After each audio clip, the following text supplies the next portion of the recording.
Hi friends, ഇന്ന് ഞാൻ easy chicken recipe ആയിട്ട് വന്നിരിക്കുന്നത്. ചിക്കൻ മപ്പാസാണ് തയ്യാറാക്കുന്നത്. ഗസ്റ്റൊക്കെ വീട്ടിൽ വന്നിരിക്കും, പെട്ടെന്ന് റെഡിയാക്കാൻ പറ്റുന്ന ചിക്കൻ കറിയാണ്. അപ്പോൾ നമുക്ക് വേഗം വീട്ടിലേക്ക് പോകാം. ഞാൻ ആവശ്യമായിട്ട് എടുത്തിരിക്കുന്നത് 2 മീഡിയം സൈസ് സവോളയാണ്. തക്കാളി, ഇഞ്ചി, വെളുത്തുള്ളി, പച്ചമുളക്, ഗരം മസാല, കറിവേപ്പിലയൊക്കെ എടുത്തിട്ടുണ്ട്. അപ്പോൾ ഇതൊക്കെ നമുക്ക് അരിഞ്ഞെടുക്കാം. അത് ഗരം മസാല ചെറുതായിട്ടൊന്ന് പൊടിച്ചെടുത്തിട്ടുണ്ട്. തക്കാളി തൊലി കളഞ്ഞിട്ടുണ്ട്. ഇതിലേക്ക് ആവശ്യമായ 5 ഗ്രാം ചിക്കനിലേക്ക് മഞ്ഞൾപ്പൊടി, മുളക് പൊടി, നാരങ്ങനീര് ഒഴിച്ച് നന്നായിട്ടൊന്ന് മിക്സ് ചെയ്തെടുക്കാം. ഒരു കുക്കർ വെച്ച് ജസ്റ്റ് ഒന്ന് ചൂടാകുമ്പോഴേക്കും അതിനകത്തേക്ക് കുറച്ച് ഓയിൽ ഒഴിച്ചിട്ട് വെളിച്ചെണ്ണ എടുത്തിരിക്കുന്നത് പൊടിച്ച് വെച്ചിരിക്കുന്ന ഗരം മസാലയും എല്ലാം കൂടി ഇട്ടിട്ട് ജസ്റ്റ് ഒന്ന് ഇളക്കിയെടുക്കാം. അതൊന്ന് ജസ്റ്റ് ഒന്ന് മൂത്ത് ചൂടായി വരുമ്പം തന്നെ അതിനകത്തേക്ക് 2 സ്പൂൺ ഇഞ്ചി വെളുത്തുള്ളി പൊടിച്ച് ചേർക്കാം. ജസ്റ്റ് ചതച്ചെടുത്തത് മാത്രമേ ഉള്ളൂ. അപ്പോൾ അത് ജസ്റ്റ് ഒന്ന് ചൂടാവണം. നന്നായിട്ടൊന്ന് അധികം മൂത്തൊന്നും വേണ്ട, പച്ചമുളക് ഒന്ന് മാറി വരിക. ആ ടൈം ആകുമ്പോഴേക്കും അതിലേക്ക് പച്ചമുളകും കൂടി ആഡ് ചെയ്ത് കൊടുക്കണം. ഒരു പച്ചമുളക് മാത്രമേ ഞാൻ എടുത്തിട്ടുള്ളൂ. ഇവിടെ എരിവൊന്നും ആർക്കും ആവശ്യമില്ല. പക്ഷേ ഇതിൽ കറിക്കും അധികം എരിവ് ആവശ്യം വരുന്നില്ല. അപ്പോൾ അതുകൊണ്ട് പച്ചമുളക് പറഞ്ഞാൽ മതി. പിന്നെ കുറച്ച് 2 ലീഫ് കറിവേപ്പിലയും കൂടി ഇട്ട് കൊടുക്കുന്നുണ്ട്. അപ്പോൾ 2 കറിവേപ്പിലയും കൂടി ഇട്ട് ജസ്റ്റ് ഒന്ന് പച്ചമുളക് അതിൻ്റെ ഒന്ന് മാറി വരുമ്പോഴേക്കും അതിലേക്ക് കുറച്ച് സവോള അരിഞ്ഞിരിക്കുന്ന ജസ്റ്റ് അരിഞ്ഞത് ഞാൻ 4 പീസായിട്ട് കട്ട് ചെയ്ത് അത് ചെറുതായിട്ട് സ്ലൈസായിട്ട് അരിഞ്ഞെടുത്താണ്. അപ്പോൾ അതൊന്ന് നന്നായിട്ട് വഴറ്റി പച്ചമുളകൊക്കെ ഒന്ന് മാറി വരുന്ന സമയം കൊണ്ട് തന്നെ കുറച്ച് ഉപ്പ് ഇട്ടിട്ട് എന്നിട്ട് വഴറ്റണം കേട്ടോ. അപ്പോൾ അതിനാവശ്യം കുറച്ച് ഉപ്പില്ല, വളരെ കുറച്ച് ഉപ്പ് മാത്രമേ ആവശ്യമുള്ളൂ. അതൊന്ന് വഴണ്ടി വരുമ്പോഴേക്കും അതിലേക്ക് ജസ്റ്റ് ഒന്ന് വഴണ്ടി നന്നായിട്ട് വരുന്ന സമയം കൊണ്ട് അതിനകത്തേക്ക് നമുക്ക് തക്കാളി ആഡ് ചെയ്ത് കൊടുക്കാം. തക്കാളി ശരിക്കും പറഞ്ഞാൽ ചെറിയ തക്കാളി മാത്രമേ ഞാൻ എടുത്തിട്ടുള്ളൂ. തൊലിയെ കളഞ്ഞ് വെച്ചിരിക്കുന്നതുകൊണ്ട് തന്നെ വേഗമായി വരും. അപ്പോൾ അതിലേക്ക് അധികം വഴറ്റി വേവൊന്നും വേണ്ട, ജസ്റ്റ് ഒന്ന് വഴണ്ടി വന്നാൽ മാത്രം മതി. എന്നിട്ട് ഞാൻ എടുത്തിരിക്കുന്നത് വറുത്ത മല്ലിപ്പൊടിയാണ്. 2 സ്പൂൺ മല്ലിപ്പൊടി ചേർക്കുന്നുണ്ട്. ഇവിടെ വറുത്ത മല്ലിപ്പൊടി മില്ലിൽ നിന്ന് വാങ്ങിക്കുന്നത് നമ്മൾ യൂസ് ചെയ്യുന്നത്. അപ്പോൾ അതിനകത്തേക്ക് മല്ലിപ്പൊടി 2.5 സ്പൂണാണ് ചേർക്കുന്നത് കേട്ടോ. 2.5 സ്പൂൺ മല്ലിപ്പൊടി ചേർക്കണം. അതിനകത്തേക്ക് ഒരു 1/2 സ്പൂണോളം വരുന്ന കുരുമുളക് പൊടിയും ചേർക്കുന്നുണ്ട്.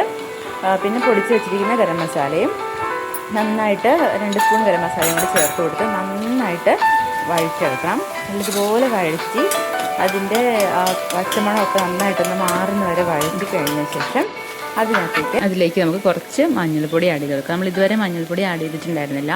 അപ്പോൾ ഇത് നുള്ളിൽ മഞ്ഞൾപ്പൊടി ആഡ് ചെയ്തിട്ടുണ്ട്. എനിക്ക് മഞ്ഞൾപ്പൊടിക്കൊന്നും വലിയ കണക്കൊന്നുമില്ല, തോന്നുന്ന പോലെ ഇടുകയാണ്. അപ്പോൾ അതിനകത്തൊരു ടീസ്പൂണിന് മുകളിൽ ഇട്ടിട്ടുണ്ടെന്ന് തോന്നുന്നു. അപ്പോൾ അത്രയും കുറച്ച് മഞ്ഞൾപ്പൊടി എല്ലാം ആഡ് ചെയ്തെന്ന് ജസ്റ്റ് ഒന്ന് വഴറ്റി വരുമ്പോഴേക്കും നമ്മുടെ മെയിനായിട്ട് ചിക്കൻ ആഡ് ചെയ്ത് കൊടുക്കാം. ചിക്കൻ നന്നായിട്ട് വെള്ളമൊക്കെ ഇറങ്ങി തുടങ്ങിയിട്ടുണ്ട്. അപ്പോൾ അത് നന്നായിട്ട് ഇളക്കി യോജിപ്പിക്കണം. ഫുൾ ഫ്ലെയിമിൽ ഇരിക്കുന്നതുകൊണ്ട് തന്നെ വേഗം തന്നെ ചിക്കനകത്ത് വെള്ളമൊക്കെ ഇറങ്ങി വരും. അങ്ങനെ വെള്ളം ഇറങ്ങി തുടങ്ങിക്കഴിയുമ്പോൾ നല്ല ടൈറ്റായിട്ട് അമർത്തി വെച്ചതിന് ശേഷം നമുക്ക് കുക്കർ മൂടി വെച്ച് അടച്ച് ഒരു മീഡിയം ഫ്ലെയിമിൽ ഒരു വിസിൽ വരുന്നത് വരെ ഒന്ന് നിൽക്കണം. മീഡിയം ഫ്ലെയിമിലാകുമ്പോൾ അടിയിൽ പിടിക്കുകയോ കരിയൊന്നും ചെയ്യില്ല. അപ്പോൾ ഒരു വിസിൽ വരുന്നത് വരെ ഒന്ന് വെയിറ്റ് ചെയ്ത് ഒറ്റ വിസിൽ വന്നാൽ മതി. അപ്പോഴേക്കും ശരിക്കും ഒരു 1/4 ഭാഗം വേവേ ആവത്തുള്ളൂ.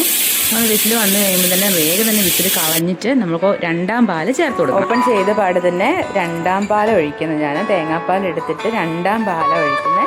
ഒരു വലിയ ഗ്ലാസ്സിനകത്ത് ഫുൾ തേങ്ങാപ്പാലാണ്. അത് 2ാം പാൽ ഒഴിച്ച് നന്നായിട്ട് ഇളക്കി യോജിപ്പിച്ച് തിളപ്പിക്കണം. അതിലേക്ക് ബാക്കി കുറച്ച് കരിവേപ്പിലും കൂടി ഞാൻ ചേർത്ത് കൊടുക്കുന്നുണ്ട്.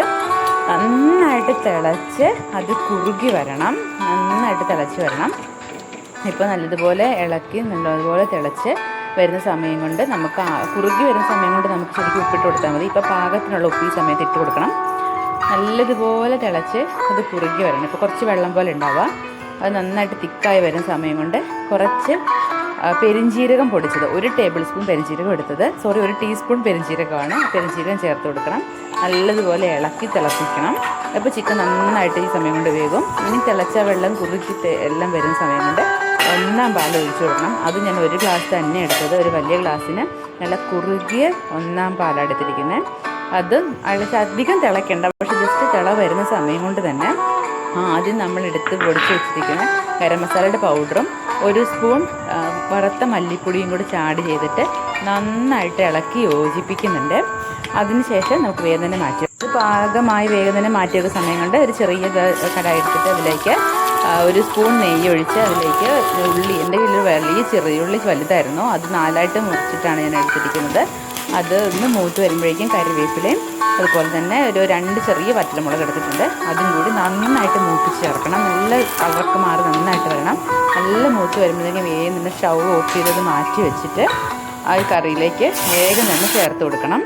നല്ലതുപോലെ ഇളക്കി യോജിപ്പിച്ച് ഈ കറി എടുക്കുക. ഇത് ജസ്റ്റ് ഒരു സ്റ്റൂ പോലെയൊക്കെ ഉണ്ടാവുക. കുറച്ചൊരു കറിക്ക് കൊഴുപ്പുണ്ടുണ്ട്, പക്ഷേ ഇവിടെ എല്ലാവരും കുറച്ച് കറി കൂടുതൽ വേണ്ടതുകൊണ്ട് എപ്പോഴും ഞാൻ ഇതിൽ ഉണ്ടാക്കുക. അപ്പോൾ ഇതാണ് നമ്മുടെ ഈസി ചിക്കൻ കറി. അപ്പോൾ എല്ലാവരും ട്രൈ ചെയ്ത് നോക്കണം. വളരെ പെട്ടെന്ന് ആക്കാൻ പറ്റും. ബൈ.